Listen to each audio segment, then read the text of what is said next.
Hello, welcome to Wine and Words Wednesday. My name is Mary Bear Shannon. I am a reference librarian at the Haverford Township Free Library, and I'm glad you could join me this afternoon. I'm on my back deck enjoying some slightly less humid weather and sitting out and enjoying the late afternoon. Again, this is Wine and Words Wednesday. I actually don't have any wine, but I do have a nice frosty beverage. And so I hope that you can kind of draw up your chair and pour yourself a glass of wine and enjoy a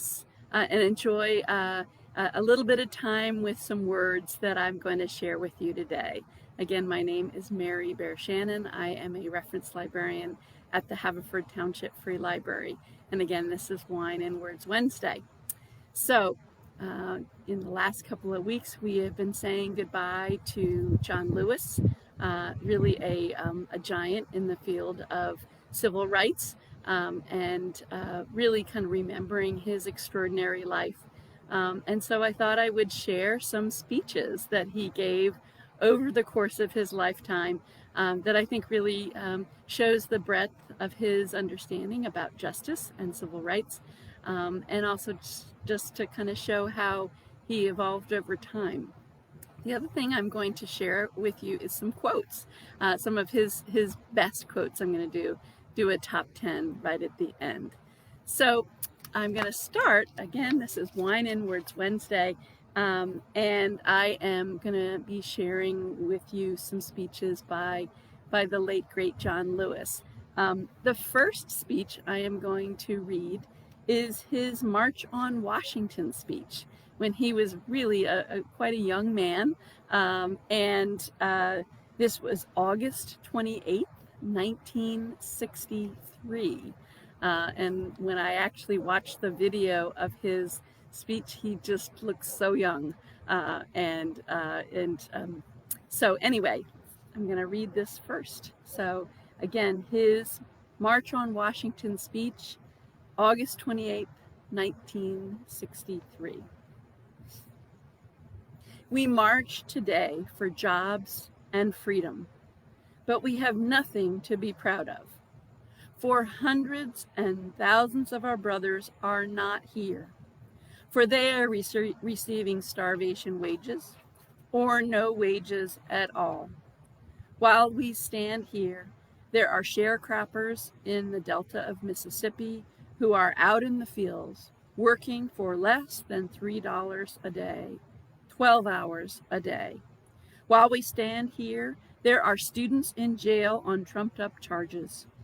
Our brother James Farmer, along with many others, is also in jail. We come here today with a great sense of misgiving. It is true that we support the administration's civil rights bill. We support it with great reservations, however. Unless Title III is put in this bill, there is nothing to protect the young children and old women who must face police dogs and fire hoses in the South while they engage in peaceful demonstrations. It is in its present form. This bill will not protect the citizens of Danville, Virginia, who must live in constant fear. I just lost my video. Hopefully you guys can still see me. Who must live in constant fear of a police state. It will not protect the hundreds and thousands of people that have been arrested on trumped-up charges. What about the 3 young men, SNCC field secretaries in Americus, Georgia, who faced the death penalty for engaging in peaceful protest? As it stands now, the voting section of this bill will not help the thousands of Black people who want to vote. It will not help the citizens of Mississippi, of Alabama, and Georgia who are qualified to vote but lack a 6th grade education. One man, one vote is the African cry. It is ours too. It must be ours. We must have legislation that will protect the Mississippi sharecropper who is put off his farm because he dares to register to vote. We need a bill that will provide for the homeless and the starving people of this nation. We need a bill that will ensure the equality of a maid who earns $5 a week in a home of a family whose total income is $100,000 a year. We must have a good FEPC bill. My friends, let us not forget that we are involved in a serious social revolution. By and large, American politics is dominated by politicians who build their careers on immoral compromises and ally themselves with open forms of political, economic, and social exploitation. There are exceptions, of course. We salute those. But that political leader can stand up and say, my party is the party of principles, for the party of Kennedy is also the party of Eastland. The party of Javits is also the party of Goldwater. Where is our party? Where is the political party that will make it unnecessary to march on Washington? Where is the political party that will make it necessary to march in the streets of Birmingham? Where is the political party that will protect the citizens of Albany, Georgia? Do you know that in Albany, Georgia, 9 of our leaders have been indicted, not by the Dixiecrats, but by the federal government for peaceful protest? But what did the federal government do when Albany's deputy sheriff beat attorney C.B. King and left him half dead? What did the federal government do when local police officials kicked and assaulted the pregnant wife of Slater King and she lost her baby? To those who have said, be patient and wait, we have long said that we cannot be patient. We do not want our freedom gradually, but we want our freedom now. We are tired. We are tired of being beaten by policemen. We are tired of seeing our people locked up in jail over and over again. And then you holler, be patient. How long can we be patient? We want our freedom and we want it now.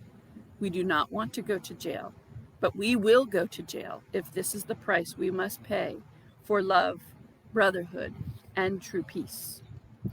I appeal to all of you to get into this great revolution that is sweeping the nation.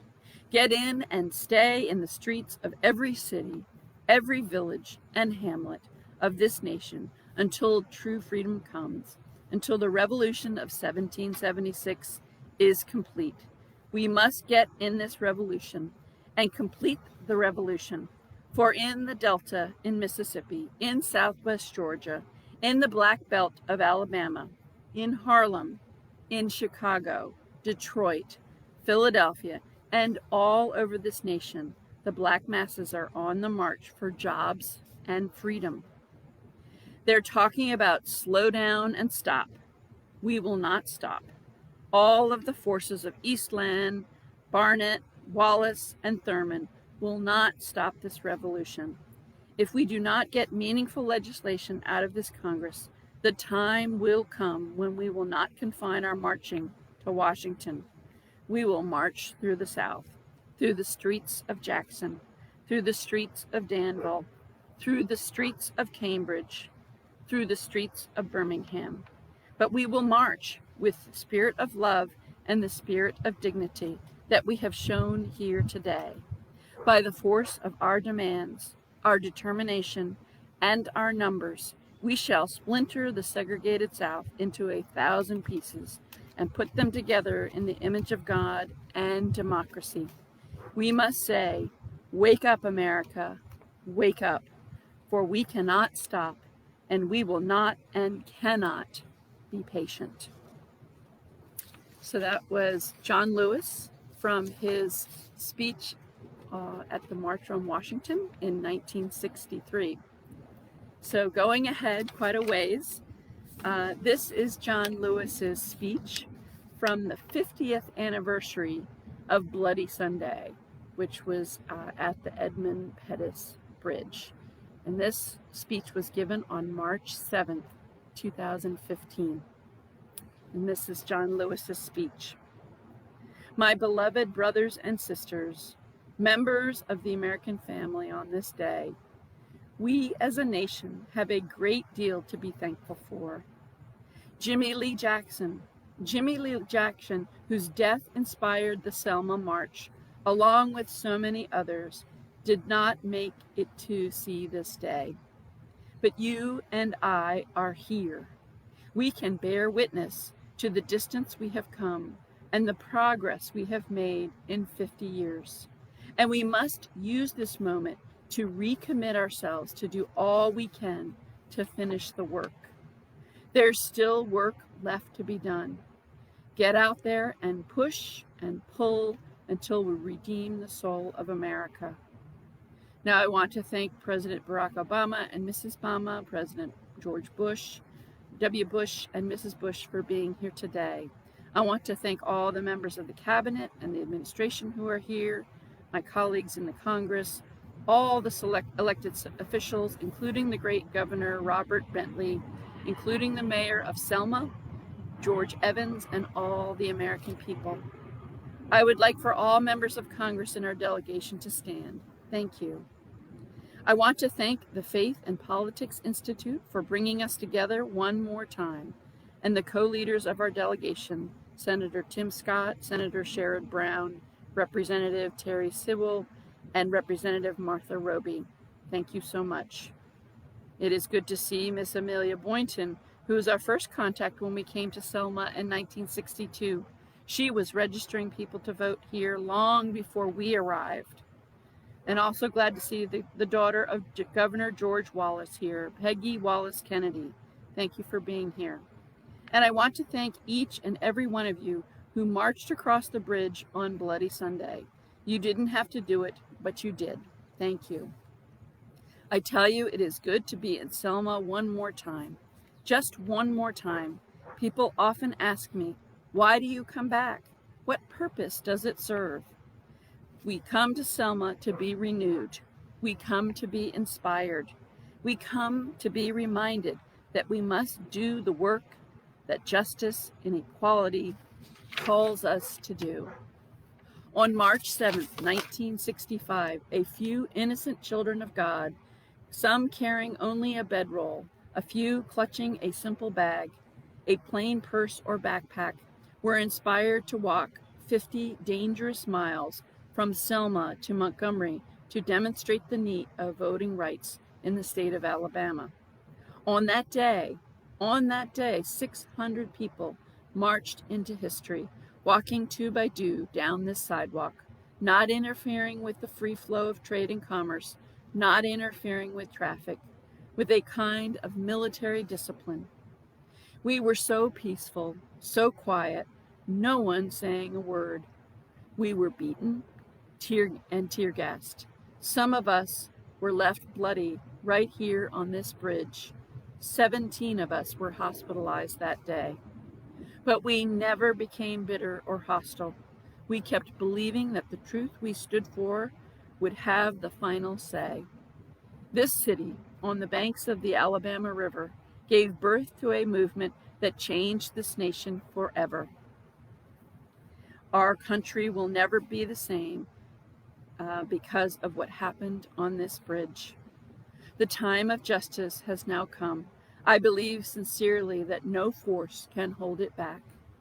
It is right in the eyes of man and God that it should come. At times, history and fate meet at a single time and a single place to shape a turning point in man's unending search for freedom. So it was at Lexington and Concord. So it was at Appomattox. So it was in Selma, Alabama.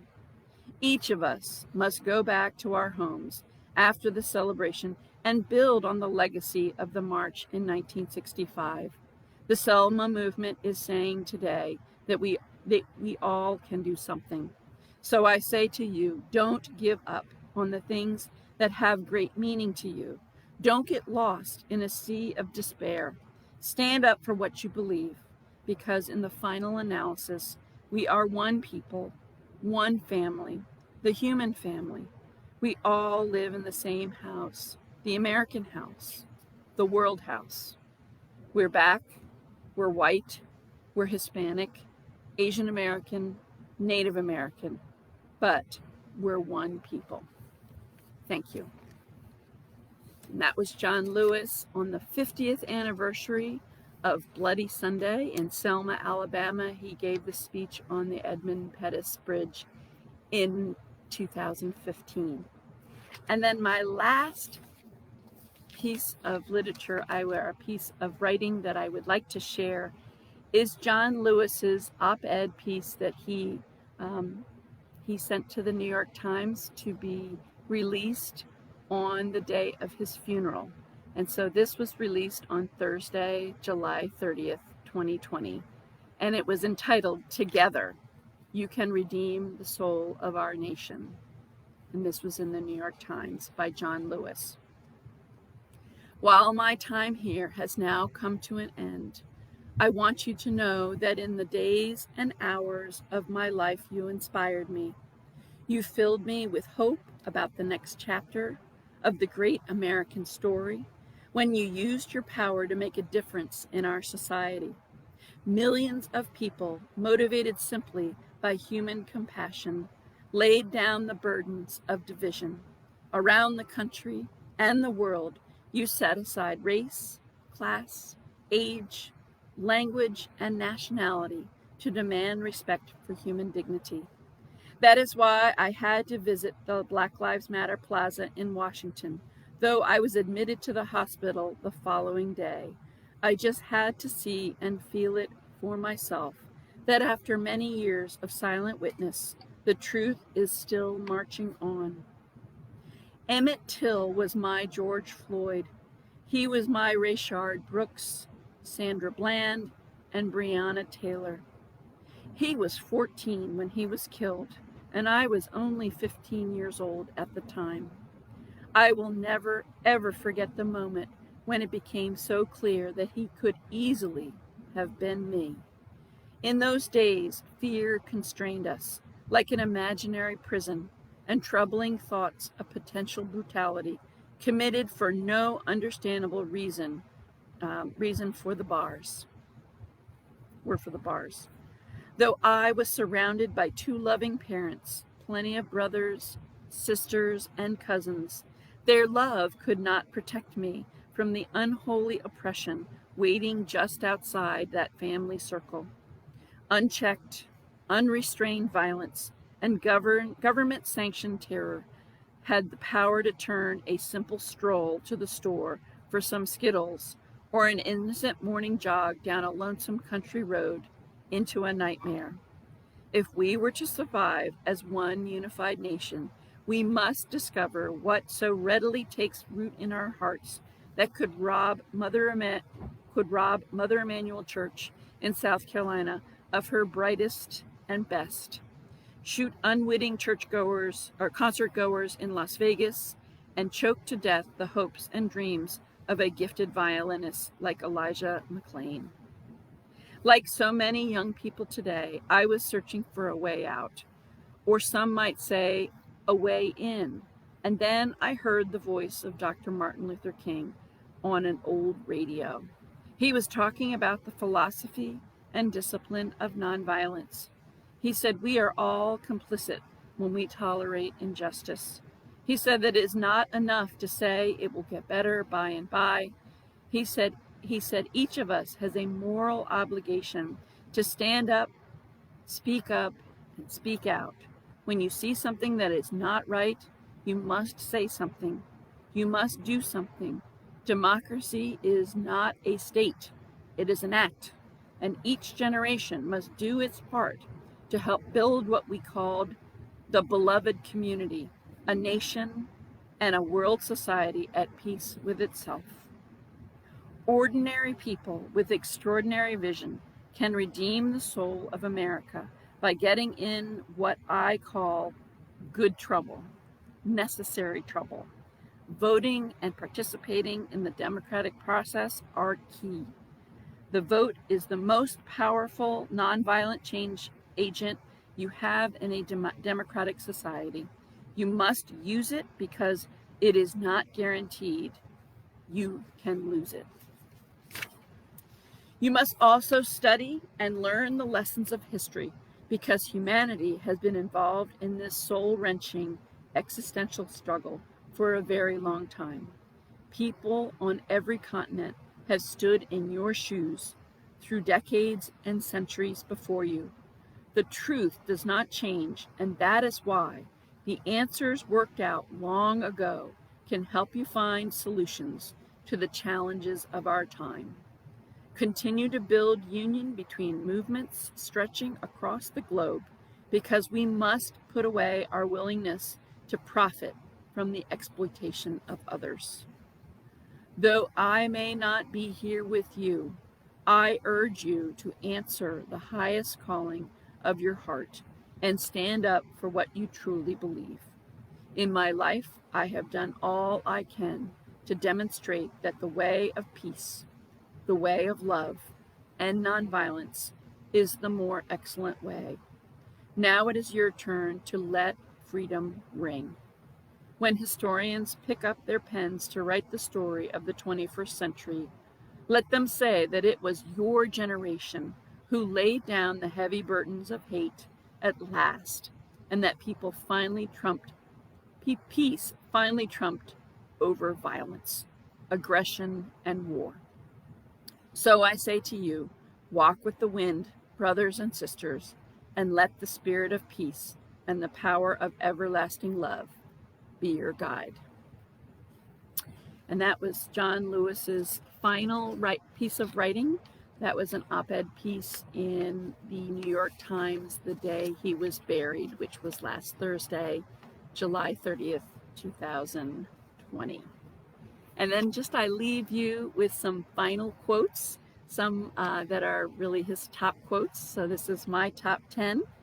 So number 10, quotes from John Lewis. These young people are saying we have a right to know what is in the air we breathe, in the water we drink, and the food we eat.